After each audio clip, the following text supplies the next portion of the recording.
All right, let's jump right in. Today, we're talking about a man who literally seized control of his own story to become one of the great American icons.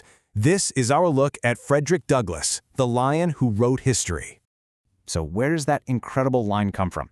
It was written in a letter to Douglass by the abolitionist Wendell Phillips. And it perfectly captures what Douglass's life was all about. See, for centuries, history was written by the hunters, not the lions. The stories of the enslaved were silenced. But Phillips saw that the tide was turning. And Frederick Douglass, well, he was at the very center of that storm. And this is that lion. A man born into the absolute darkness of slavery who would rise up to become this powerful speaker, a brilliant writer, and a voice that helped shape the very soul of America. But to really understand just how incredible his achievements were, we have to start where he started. We have to look into what he himself called the hell of slavery. Just let that sink in for a second. This is where the dehumanization began, by taking away the most basic piece of your identity, your own birthday. It wasn't an accident. It was a strategy, a calculated way to say, you are not a person. You are property, just like an animal. And this hell wasn't some abstract idea. It was real, and it was violent. When he was just a little boy, he had to watch his own aunt get brutally whipped. He never, ever forgot that image. He called it the blood-stained gate, his terrifying introduction to the brutal reality of the world he'd been born into. And on top of the violence, there was this constant, grinding deprivation. I mean, look at these rations. This is all they were given. And this wasn't just about being poor. It was a weapon. It was a tool of control. Because when you're always cold and always hungry, it's a lot harder to find the strength to fight back. But it was right there, inside that system of total oppression, that Douglass discovered the key to his own liberation. And that brings us to the real turning point of his story, finding the power of knowledge. So get this. When Douglass was sent to Baltimore, his new mistress actually started teaching him his ABCs. But when her husband, Hugh Auld, found out, he went ballistic. He shouted these words at her. He was trying to explain why teaching a slave to read was so dangerous. But what he actually did was give Douglass the secret to his own freedom. And boom, in that one moment, everything changed for Douglass. Hearing his master's fear was like a lightning bolt. He suddenly understood the power they were trying so desperately to keep from him. He saw it with absolute clarity. Learning to read wasn't just about books, it was the pathway from slavery to freedom. And you can see the two worldviews just colliding right here. What the master saw as a terrible thing, a danger, Douglass now saw as a great good.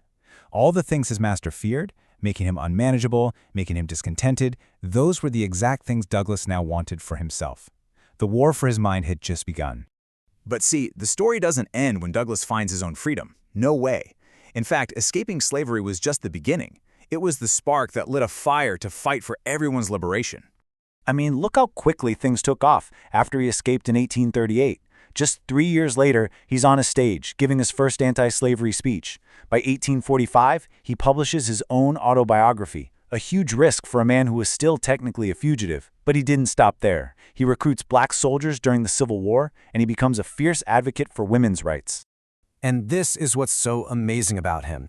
He took his own experience of being completely dehumanized and turned it into this huge, expansive vision of freedom. He understood that injustice against anyone is a threat to everyone. His fight wasn't just for black people or for men, it was for all people. And that was a pretty radical idea back then.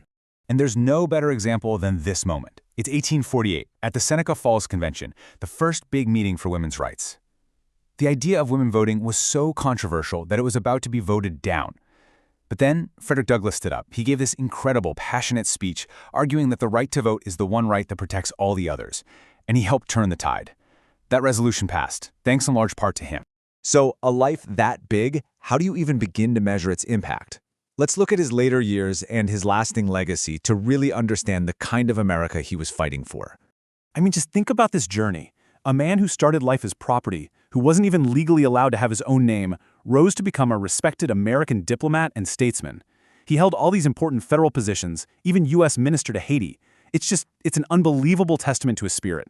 And his final home, which he called Cedar Hill, is actually still standing in Washington, D.C. You can go see it. It's a National Historic Site now, a real physical place that connects us back to his incredible life, and a place where his story continues to inspire people every single day. And this quote right here, it really sums up his entire philosophy. His loyalty wasn't to a political party or a specific group of people. It was to what was right.